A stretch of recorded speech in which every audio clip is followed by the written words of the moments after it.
किसान भाइयों नमस्कार, मैं विपिन सिंह आप सभी भाइयों का आपके अपने चैनल इंडियन फार्मिंग ज्ञान में एक बार फिर से स्वागत है। किसान भाइयों, लहसुन की खेती बहुत से किसान करते हैं। बहुत से किसान अच्छी पैदावारी लेने में सफल भी हो जाते हैं, लेकिन बहुत से किसान ऐसे भी होते हैं जो लहसुन की बिल्कुल पैदावारी नहीं पाते हैं। उनके कंद छोटे छोटे हो जाते हैं, जिसके वजह से उनकी पैदावारी घट जाती है। ये हमारे गाँव के ही एक किसान हैं जिनका नाम है रामसुरू सिंह। हमारा जो गाँव है उसका नाम है रिठुआखोर और वह ज़िला गोरखपुर के अंतर्गत आता है।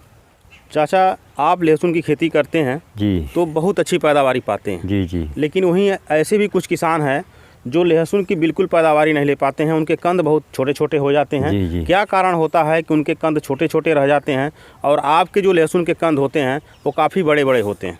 ये कारण ये है कि हमारे यहाँ जो लहसुन बोया जाता है उसको खाली खेत में बोते हैं, पलिहर मतलब जो कहते हैं। उसकी जुताई 2-3 जुताइयाँ हो जाती हैं। उसके बाद वर्मी कंपोस्ट की खाद भी पड़ती है, और नहीं वर्मी है तो गोबर की सड़ी हुई खाद पड़ती है। उसको डाल करके जो है जब बोया जाता है, बो करके लहसुन की बुआई होने के बाद पेंडामेंथिलिन दवा एक आती है, उसको डाल दिया जाता है और ऊपर से पुआल छिड़क दिया जाता है। इससे लागत बहुत कम लगती है और उसके बाद पानी चला दिया जाता है। लहसुन बहुत बढ़िया जमता है और पैदावार धीरे धीरे उसका ग्रोथ बढ़ने की तैयारी में रहता है। और जो है लहसुन जो है खाद की मात्रा जहाँ तक है, एकड़ के पीछे कम से कम ये 4 से 5 बोरी DAP पड़ जाता है। उसी से हिसाब 4-5 बोरी यूरिया कम पड़ती है। बुआई के समय यूरिया आधी मात्रा पड़ती है और पोटाश जो है 2 बैग पड़ जाता है। और सिंगल सुपर फास्फेट एकड़ में 5 बैग पड़ता है। और जिंक और सल्फ़र सारे जो है खाद पड़ जाते हैं बुआई के समय। और यूरिया का टॉप ड्रेसिंग ऊपर से चलता रहता है। अच्छा, यूरिया का टॉप ड्रेसिंग भी अपना समय पे चलता है। जी।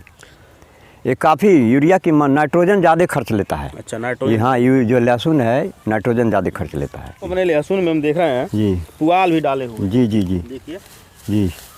तो इससे क्या लाभ होता है? पुआल से तो है कि खरपतवार नहीं उगता है। अच्छा, पुआल से खरपतवार। हाँ, कुड़ाई नहीं करना पड़ता है। लेबर चार्ज बहुत बच जाता है। अच्छा जी। और ये जब पानी आप लगाते हैं बार बार जी, तो ये सड़ करके खाद में भी ये हाँ खाद बन जाता है। इस पानी चलाते हैं, पानी के ऊपर से यूरिया का टॉप ड्रेसिंग होता है, ये सड़ करके खाद का रूप काम करता है। और इसी से कंद जो है बड़े बड़े होते हैं। पानी कम लगता है, सिंचाइयाँ कम करनी पड़ती हैं पुआल से।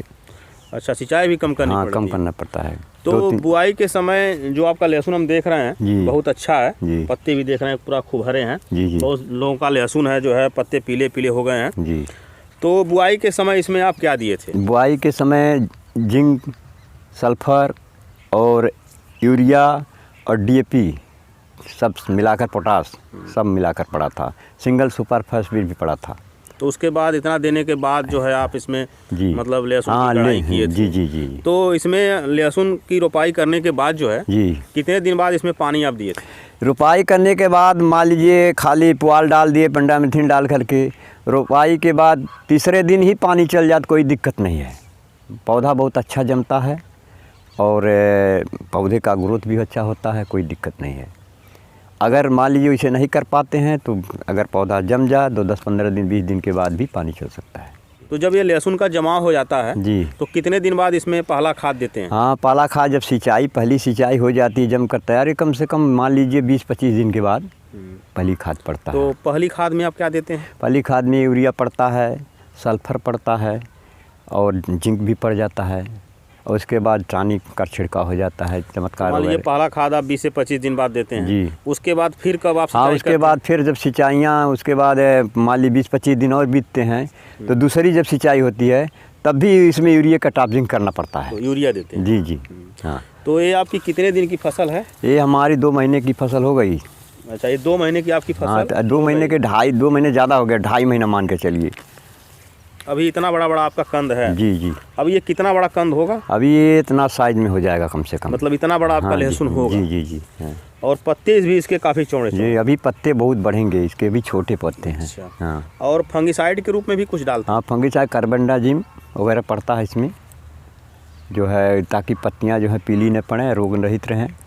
और इसमें समय समय से कीटनाशक भी डालना पड़ता है। अच्छा, कीड़े भी लगते हैं इसमें? कीड़े भी बहुत सूक्ष्म कीड़े लगते हैं जो दिखाई नहीं देते हैं। अच्छा। काले काले होते हैं, बहुत छोटे छोटे।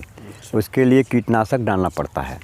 कीटनाशक जड़ों में भी कुछ कीट लगते हैं? जड़ में लगते हैं तो ये जो है ये फ्यूराडान वगैरह डाल दिया जाता है। अच्छा, फ्यूराडान या रिजेंट हाँ डालते हैं। जी जी। तो जरा लहसुन की जो आपकी फसल है जी, ये कितने दिन की होती है? ये लहसुन की फसल मानकर चलिए कि कम से कम 5 महीने की तो फसल है ये है। मतलब लहसुन की फसल जो होती है 5 महीने, मतलब 150 दिन की होती है? हाँ 50 दिन की, 150 दिन की।